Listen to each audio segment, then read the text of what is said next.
সুপ্রিয় দর্শক, রূপসী বাংলা টেলিভিশনের নিয়মিত অনুষ্ঠান দুর্নীতিমুক্ত বাংলাদেশ চাই অনুষ্ঠানে আপনাদেরকে সাদর সম্ভাষণ জানাচ্ছি।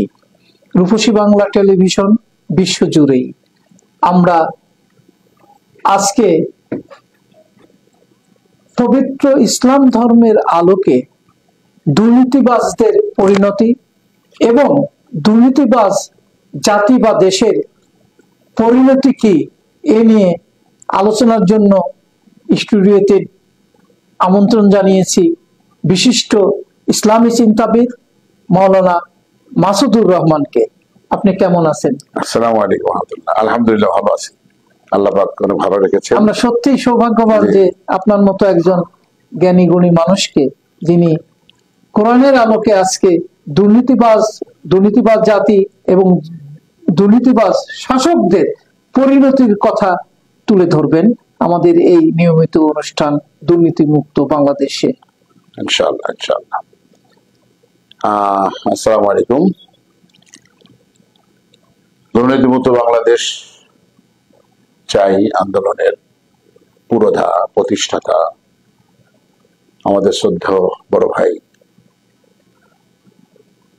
জনাব আলী নিয়ামত সাহেব, উনি দীর্ঘদিন যাবৎ এই দুর্নীতি বিরোধী আন্দোলন করে যাচ্ছেন এবং আমৃত্যু এই আন্দোলন করবেন, এটাই ওনার মনের ইচ্ছা এবং আমরাও সেটা আশা করি। আলহামদুলিল্লাহ, 1986 সাল থেকে ঢাকা বিশ্ববিদ্যালয় থেকে এটা শুরু করেছিলাম। আমিও এই দুর্নীতিমুক্ত বাংলাদেশ চাই এই আন্দোলনের সাথে আমিও সম্পৃক্ত একজন সৈনিক, একজন কর্মী।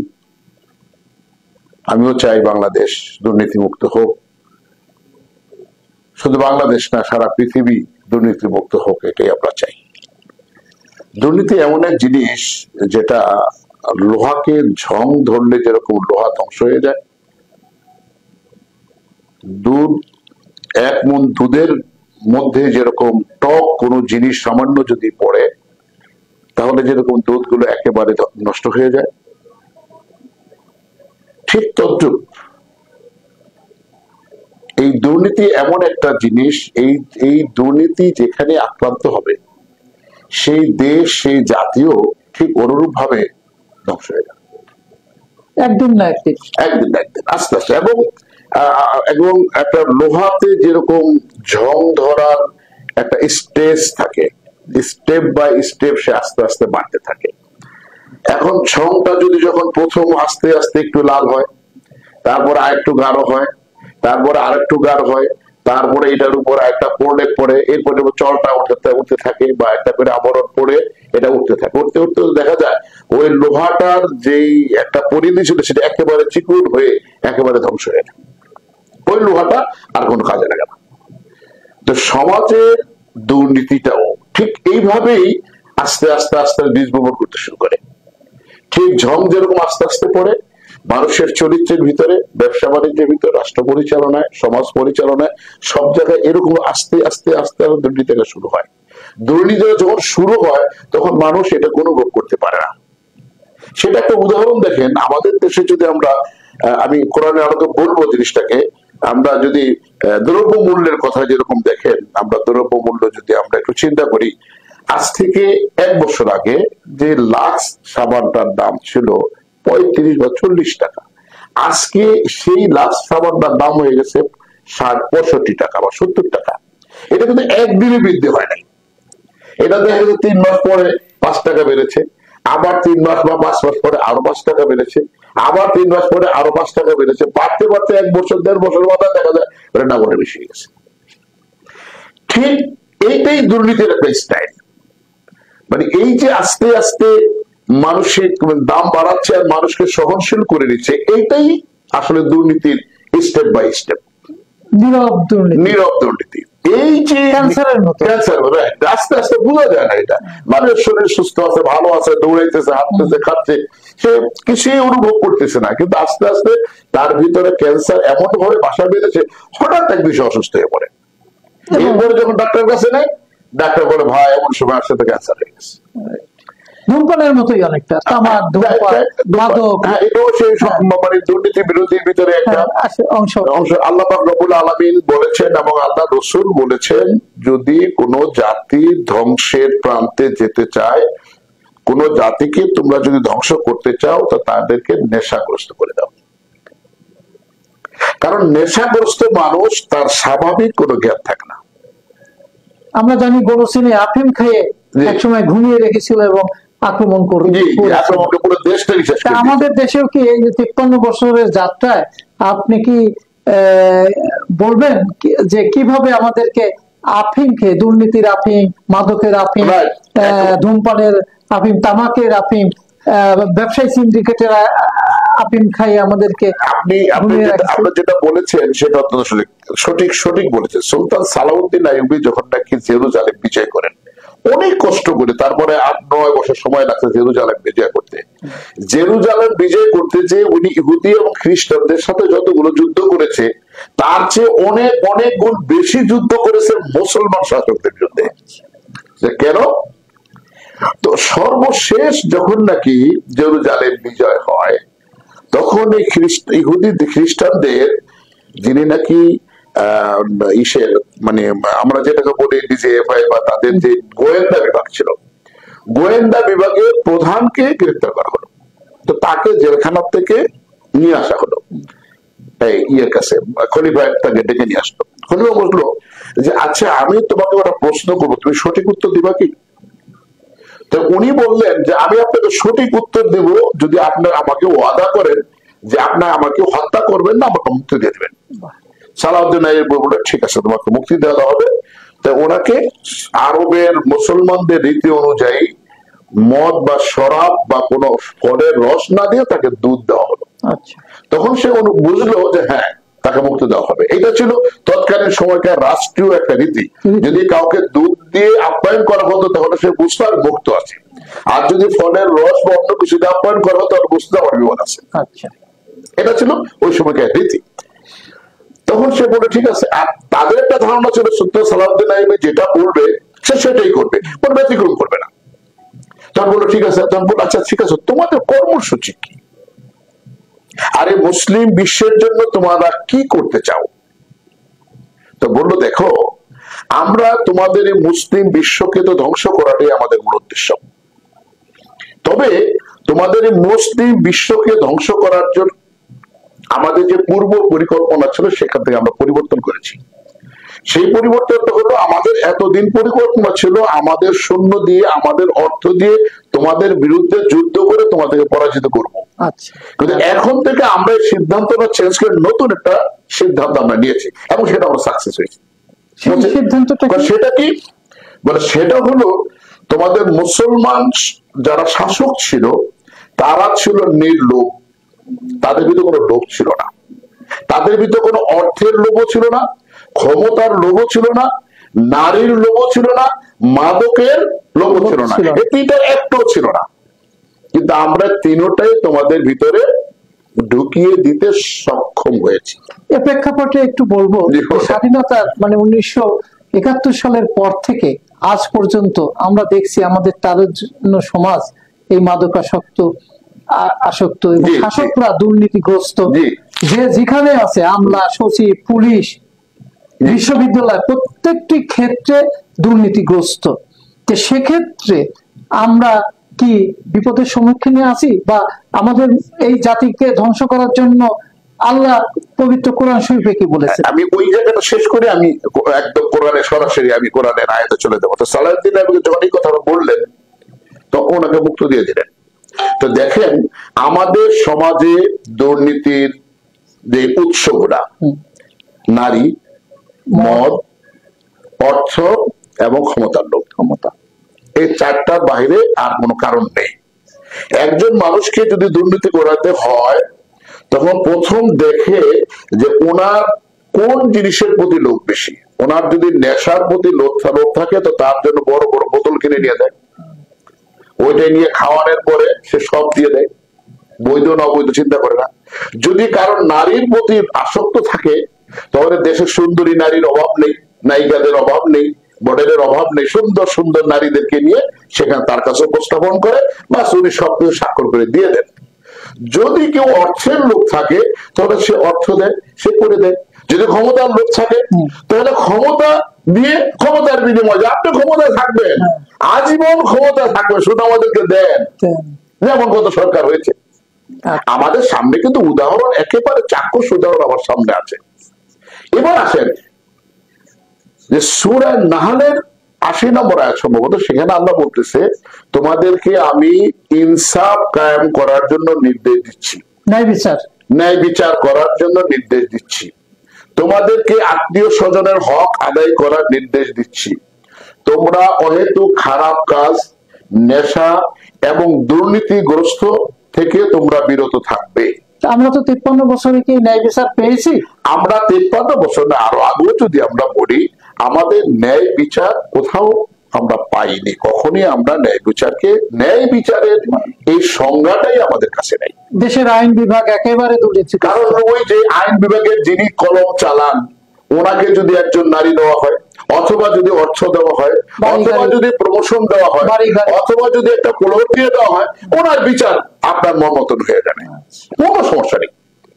অর্থাৎ ওই যে সালাউদ্দিন আইয়ুবের সময় যে 4টা বিষয়ের উপরে সে থিওরি দিয়ে গেছেন, আদৌ পর্যন্ত ঠিক একই থিওরিতে তার কাজ করতেছে। পরিণতিটা কি আপনার? এবার পরিণতিটা আল্লাহ রব্বুল আলামিন সূরা ইয়াসিনের 6 নম্বর থেকে 11 নম্বর আয়াত, এর আগ পরেও আরো আছে। আমি এইটুকের ভিতর যদি বলি, আল্লাহ পাক 6 নম্বর আয়াত থেকে কথাটা এইভাবে শুরু করতেছেন, তুমি তাদেরকে দাওয়াত দাও, তাদেরকে তুমি কি করো, তাদের প্রতি তুমি দাওয়াত দাও বা তাদেরকে তুমি সৎ পথে আনার চেষ্টা করো, যারা বিগত দিনে সৎ পথের কোনো উপদেশ পায় নাই। এরপরে আল্লাহ পাক আবার বলতেছে, কারণ যারা সৎ পথে উপদেশ পায় নাই তাদেরকে তো উপদেশ দিতে হবে। তবে এক্ষেত্রে বলি যে আমরা যারা বা আপনিও আমরা যারা চেষ্টা করছি 1986 সাল থেকে যে দুর্নীতি বিরোধী আন্দোলন, এক্ষেত্রে কি আমাদের আল্লাহ বলছেন? দেখেন এরপর আল্লাহ কি বলতেছে, দেখেন আপনার কথাটাই আমি বলতেছি, আপনি যা করে আসছেন আপনার কথাটা আপনি যদি সূরা ইয়াসিন 6 নম্বর থেকে 11 নম্বর আয়াত আপনি পড়েন, অথবা আপনি মনে করেন, আপনি দেখবেন যে আপনার সারা জীবন যা করেছেন আল্লাহ পাক এই 5টা আয়াতে সব বলে দিয়েছে। আলহামদুলিল্লাহ। এরপর আল্লাহ বলতেছে তোমরা তাদেরকে দাওয়াত দিবে, এটা সত্যি কথা, কিন্তু তারা তোমাদের কথা শুনবে না। আল্লাহ নিজেই বলতেছে। ওই জন্য বললাম যে আপনি যে কর্মকাণ্ড সত্যের বিরুদ্ধে করতেছেন, এই সত্যের কর্মকাণ্ডের কথা আল্লাহ পাক সূরা ইয়াসিনে বলে দিয়েছে, ওরা শুনবে না, ওদেরকে বধির করে দাও, না না, ওরা আপনাদের কথা শুনবে না, ওরা আপনার কথা শুধু আপনি যতই উপদেশ দেন শুনবেন না। আমাদের তো বলতেই হবে, নির্দেশ আছে। কিন্তু কারণ হলো তাদের সামনে এবং পিছনে 2টা দেয়াল দিয়ে দিচ্ছে। তাদের দুর্নীতির এত পর্যায়ে চলে গেছে যে তাদের সামনে পিছনে 2টা দেয়াল দিয়ে দিয়েছে, এবং তুমি যত উপদেশ দেও না কেন কোনো কাজ হয় না। যার এরপরে আল্লাহ পাক বলতেছে সেই 11 নম্বর আয়াতে, যেহেতু তারাই দুর্নীতির কথা, দুর্নীতি থেকে বিরত হবে না, অপরাধ অপকর্ম করবেই, তাদের জন্য আমি কঠিন শাস্তি রেখে দিচ্ছি, তাদের জন্য ধ্বংস আমি অনিবার্য করে রেখে দিয়েছি। একটা উদাহরণ দেন। এবার আসেন আমাদের চোখের সামনে উদাহরণ গুলো তো আছে। আজকে দেখেন এই আমাদের পাকিস্তান হলো, পাকিস্তান ভেঙে আমরা বাংলাদেশ হলাম, কেন হলাম? ব্রিটিশ ভেঙে ব্রিটিশ আমাদেরকে স্বাধীনতা দিল, কিন্তু আমরা পাকিস্তান ভেঙে বাংলাদেশ কেন হলাম? পাকিস্তানে বাংলাদেশের প্রতি যে অর্থনৈতিক যে মানসিক, দেখেন আল্লাহ পাক মূসা আলাইহিস সালামের ঘটনা ভিতরে বলতেছে যে মূসা আলাইহিস সালামের যুগে ফেরাউন কি করলো, পুরুষদেরকে হত্যা করলো, নারীদেরকে রেখে দিল তাদের ভোগবিলাসের জন্য, বিভিন্ন জন্য নারীদের হত্যা করলো না, কারণ সে জানে মূসা নামক একজন ব্যক্তি দুনিয়াতে আসবে, পুরুষ আসবে। তো ঠিক আপনি দেখেন ওই পাকিস্তানের সময় যখন বাংলাদেশ স্বাধীন হয়েছে তখনও দেখেন তারাই কাজটি করছে, তারাই কাজ থেকে পুরুষদেরকে হত্যা করে শেষ করছে। নারীদেরকে বাঁচায়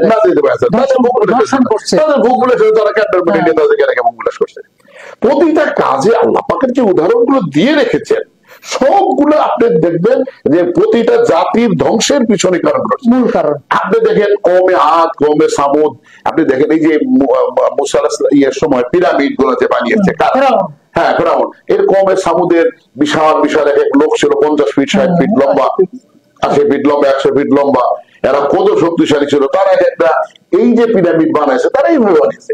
মুভিগুলো আছে, মুভিগুলো দেখা যায় 15 ফিট 20 ফিট 25 ফিট লম্বা। ফেরাউনের মুভিও তো আছে। কিন্তু ওই কমে সামুদ ছিল একটু দূরে, তাদেরকে সেখান থেকে তাদেরকে নিয়ে আসা হতো, এরপর তাদেরকে দিয়ে এইগুলো বানানো হতো। কিন্তু এই এত শক্তিশালী কওমের সামুদকে আল্লাহ পাক ধ্বংস করে দিয়েছেন, কওমের লূতকে আল্লাহ পাক ধ্বংস করে দিয়েছেন। আল্লাহ পাক নমরুদকেও তো ধ্বংস করে দিয়েছে, বেশ দেখাইতো, দোজখ দেখাইতো। আল্লাহ পাক রব্বুল আলামিন পৃথিবীর যত বৃহৎ শক্তিকে ধ্বংস করেছে একেবারে ক্ষুদ্র শক্তি দিয়ে, মশা দিয়ে। আল্লাহ পাক ফেরাউনকে মারছে মশা দিয়া, নমরুদে মারছে মশা দিয়া। ফেরাউন এত বড় শক্তিশালী, হ্যাঁ মারছে পানিতে ডুবাইয়া। মুসা আলাইহিস সালাম তো তার তুলনায় কোনো শক্তি ছিল না তার, অথচ মুসা আলাইহিস সালামের সামান্য কর্মকাণ্ডে তাকে আল্লাহ পাক পানিতে ডুবাইয়া ধ্বংস করে দিল। আমরা কি এর সাথে একটু মিলাতে পারি না? 5ই আগস্ট যে বিপ্লব হলো ছাত্রদের দিয়ে ধ্বংস করলো। আপনি তো অবাক হয়ে যাবেন, বিশ্বাসই করতে পারেন যে ছাত্ররা এত বড় একটা শক্তিশালী। আমি 18 জুলাই অথবা 19 জুলাই, সম্ভবত 18 অথবা 19 জুলাই আমি আমার ফেসবুকে একটা লেখা দিছি। আমার ওই লেখাটার ভিতরে আমি এই কথাটা লিখেছিলাম যে আল্লাহ পাক রব্বুল আলামিন পৃথিবীর যত বড় বড় ক্ষমতাশালীকে ধ্বংস করেছেন, ক্ষুদ্র ক্ষুদ্র শব্দ দিয়ে ধ্বংস করেছেন। আজকেও আমি এই কথাটাই লিখেছি, আপনি আমার ফেসবুকে খুঁজলে পাবেন। আচ্ছা, যে আজকেও পঞ্চগড়ের সে পাড়াগাঁয়ের অখ্যাত এক যুবক ছাত্র, না আবু সাইদ না, তখন তো আবু সাইদ হয় নাই, ওই সারজিদ আলমের কথা আমি উল্লেখ করলাম। অক্ষত সেই পঞ্চগড়ের পাড়াগাঁয়ের গরিব এক ছেলে, সে তার হুঙ্কারে সরকারের মসনদে 7.5 মাত্রায় ভূমিকম্প শুরু হয়ে গেছে, এই কথাটা। এবং এটা যদি 10 মাত্রায় ভূমিকম্প হলেই এই মসনদ ধ্বংস হয়ে যাবে। সুতরাং এখনই সরকারকে মানে ই করতে হবে, সাবধান হতে হবে। 19 জুলাই 2024 সম্ভবত 19 জুলাই দেখাবো, আমি অনুষ্ঠান শেষ করে আমি আপনাকে দেখাই দেবো। আচ্ছা, এবার আসেন, এরপরে আমি আবার বললাম, আমি ওইখানেই লিখলাম কওমে সামুদকে আল্লাহ ধ্বংস করছেন এইভাবে, ওই যে ফেরাউনকে ধ্বংস করছে এইভাবে, নমরুদকে ধ্বংস করছে এইভাবে, তার জান্নাতও দেখতে দেয়নি আল্লাহ পাক, একবার ভিতরে ঢুকে ওদেরকে থামো। সুতরাং আজকেও যে আপনারা যা করতেছেন, আজকে আপনারা যে কাজগুলো করতেছেন, এই সবটাকে আমি উল্লেখ করে বলছি, এই ক্ষুদ্র জিনিস দিয়ে কিন্তু আপনাদের ধ্বংস টেনে আনতেছেন। আপনাদের কয়েকজন দুর্নীতিবাজ, কয়েকজন নেতা এবং মন্ত্রী আমলাদের কারণে আজকে আপনাদের ঘাড়ে এই ধ্বংসের লীলা চলছে। সুতরাং তাদেরকে অপসারণ করা এখন আপনাদের প্রতি কর্তব্য হয়ে গেছে। আর যদি না করেন, আল্লাহ অনিবার্য আপনাদেরকে ধ্বংস করবে। ইন্নাল্লাহ আলা কুল্লি শাইইন কাদির, এই শব্দটা লিখে আমি শেষ করছি সেটা। যে আল্লাহ সর্বশক্তিমান।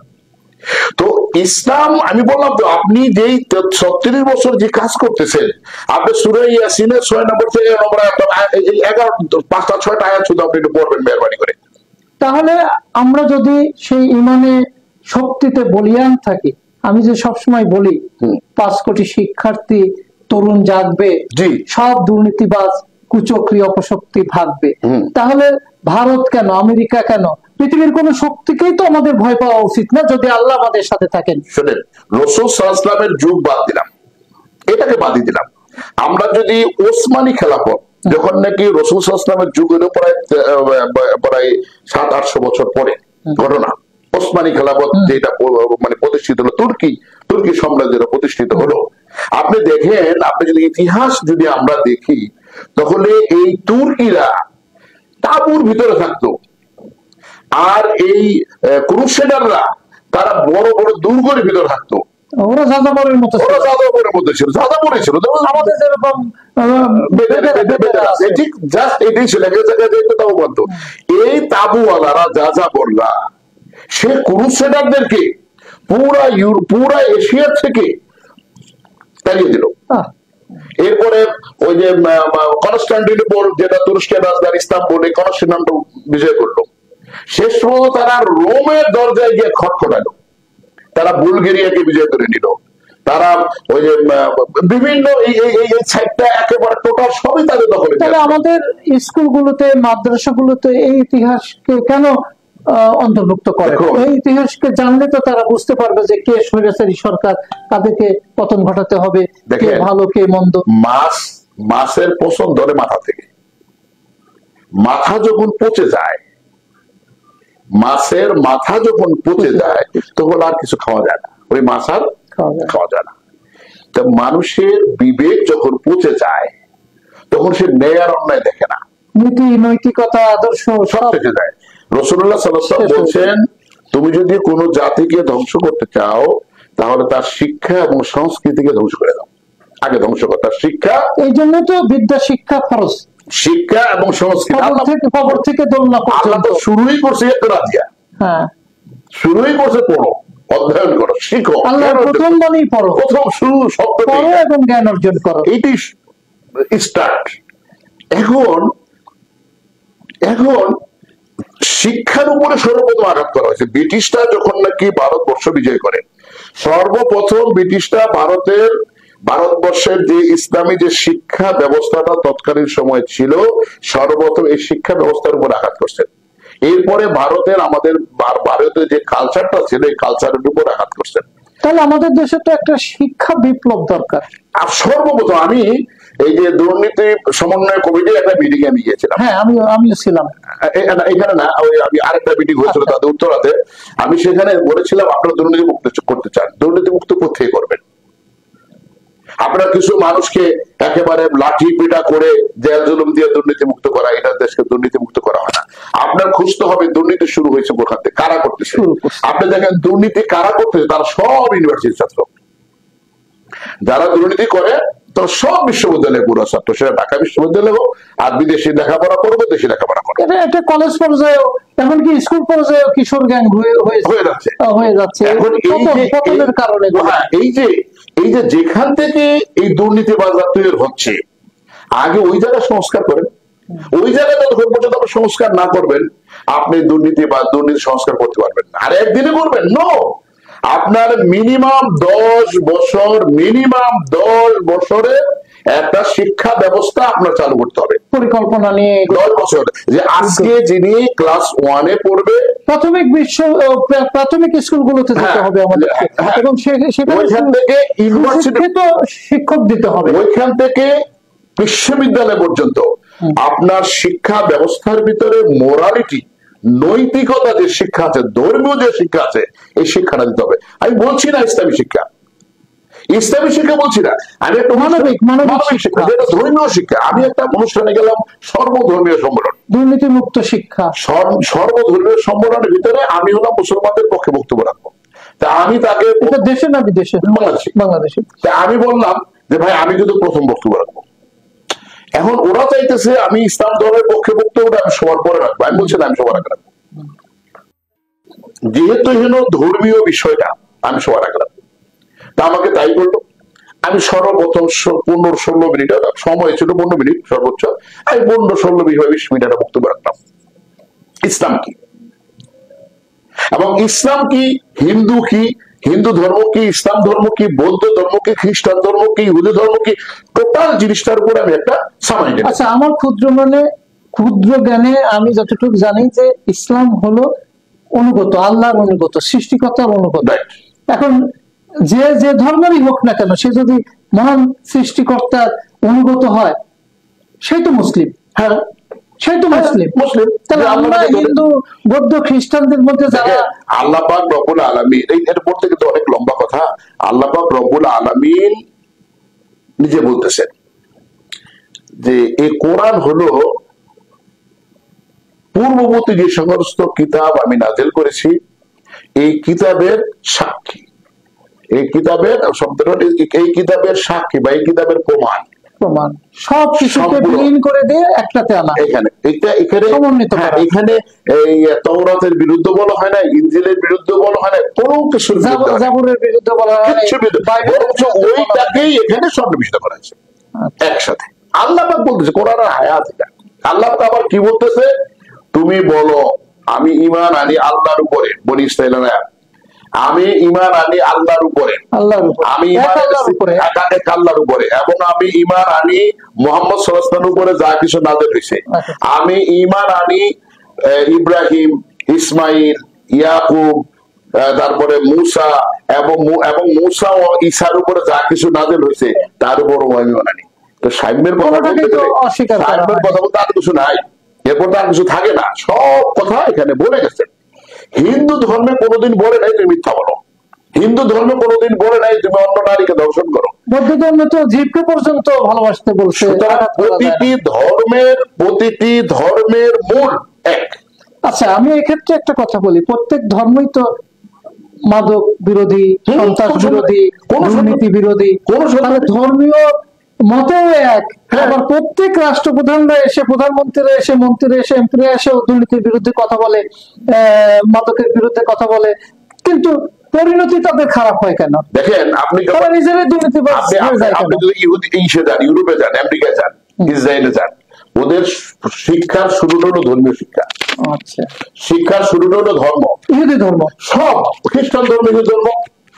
ওরা হলো ওদের শিক্ষার মূল হলো ওদের ধর্ম বেসড। আচ্ছা, ধর্মীয় বেস ওদের শিক্ষা, ধর্ম বহির্ভূত ওদের কোনো শিক্ষা নেই।